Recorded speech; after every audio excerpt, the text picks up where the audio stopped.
Is this the end of income tax as we know it? Well, President Trump has floated this idea around and people are completely running away with it. Instead of taxing our citizens to enrich foreign nations, we should be tariffing and taxing foreign nations to enrich our citizens. Did you just float out the idea of getting rid of income taxes and replacing it with tariffs? Well, okay. Were you serious about that? Yeah, sure, but why not? But what most taxpayers really want to know is, well, is this an actual possibility or just smoke and mirrors? Are you proposing eliminating all federal income taxes in a Trump-Vance administration? Well, Donald Trump didn't propose that. He set that as an aspirational goal. So as a licensed CPA that studies the tax code for a living, I want to help you understand this whole eliminating income tax concept and show you actual numbers of what would need to happen to realistically achieve this.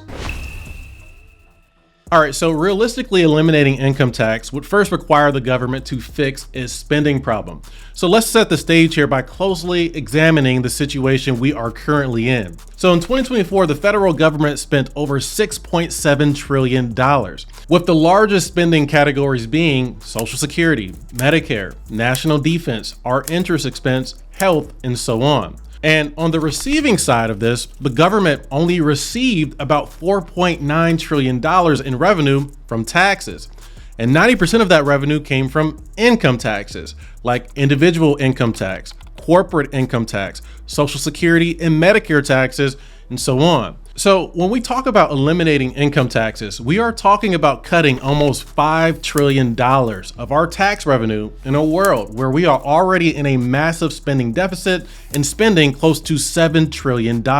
And by the way, this deficit has resulted in all-time high national debt levels, with it being over $35 trillion as of the end of 2024. But still, even considering all of this, there are some realistic paths to eliminating income tax, which would require one or two things happening. Either A, we replace income tax with other forms of taxes like tariffs or consumption taxes, for example, or B, we cut government spending so much that the government does not need to assess as much income tax as it currently does. And both of these things are currently in the works right now. So let's break this down a little bit more here, starting with replacing income tax with tariffs. Okay, so if you don't know, this is not a new concept. Before income tax ever existed, tariffs were the primary source of revenue for the federal government, especially during the 18th and 19th centuries. You know, the United States in 1870 to 1913, all tariffs, and that was the richest period in the history of the United States. And income tax was only introduced as a temporary tax. It was only supposed to be used as an emergency measure for the US government to recover costs related to the Civil War in the 1860s. And after that war, the tax was basically eliminated. For example, just look at this chart published on the White House's website. As you can see here, the share of tariff revenue was nearly 100% of federal tax revenues until about the 1860s when the war began. And this is because the government started collecting income tax during this time period. And once they stopped collecting this tax, the share of tariff revenue increased again. But then in 1913, the 16th Amendment was passed and income tax became a permanent tax.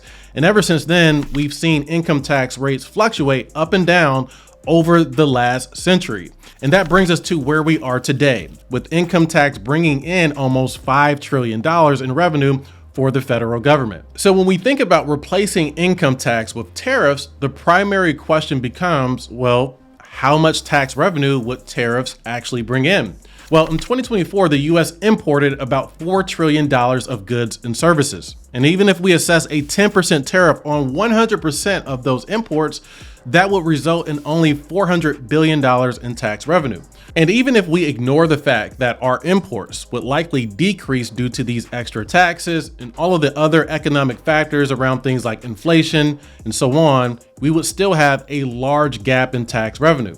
We're talking about $5 trillion in income tax that we receive versus maybe $400 billion from tariffs, give or take. And even if the tariffs double in size, it would likely still not be enough to close the gap in tax revenue for the federal government. So what else can we do then? Well, outside of tariffs, there has also been calls to implement a national sales tax to replace income tax as well. On January 3rd of 2025, the Fair Tax Act bill was introduced to replace income tax with a national sales tax on goods and services.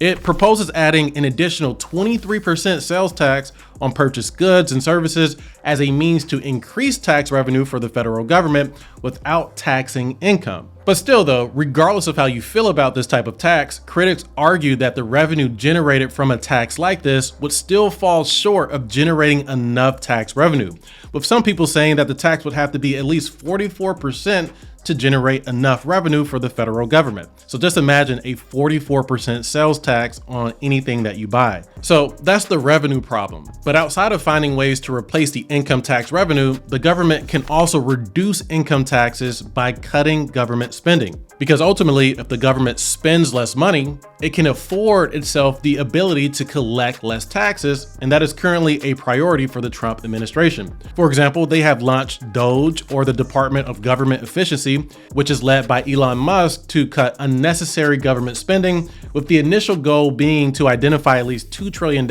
in savings for the federal government. And at the time of this video, they report finding over $55 billion in savings for the federal government and are still in the early stages of this process. But even with that, there is not going to be an unlimited amount of spending that they can realistically cut. For example, in 2024, there was $4.1 trillion in mandatory spending, and 75% of that was on things like Social Security, Medicare, and Medicaid. And then there's about $1.8 trillion in discretionary spending, but almost half of that is on defense spending alone, and the remaining $880 billion was spent on interest expense, on the record levels of national debt that we have, which would only increase if we continue to spend more money than we collect in taxes. So that's the situation. I'm all for cutting unnecessary government spending, but how much of that will we actually be able to cut? And would that be enough to realistically eliminate income tax? Eliminating income tax would likely require the government to replace that tax revenue with other forms of taxes like tariffs or consumption taxes. And remember, they would have to raise a significant amount of revenue from those taxes in order to replace income tax altogether. And even if they do, remember, we are in a spending deficit. So they would need to cut enough government spending or raise even more money from taxes in order to afford a tax cut like this. Also, it's worth mentioning that when President Trump was on the campaign trail, the specific words that he used on his campaign website regarding this concept was that as tariffs on foreign producers go up, taxes on American workers, families, and businesses can come down. Again, down.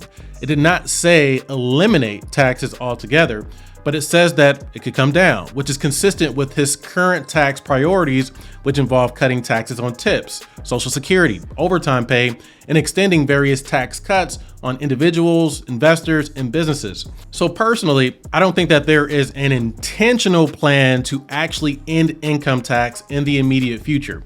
But comment below and let me know what you think about this below. And by the way, if you currently pay a lot of income taxes and want to reduce it immediately, just apply to work with one of my CPAs today at mycpacoach.com.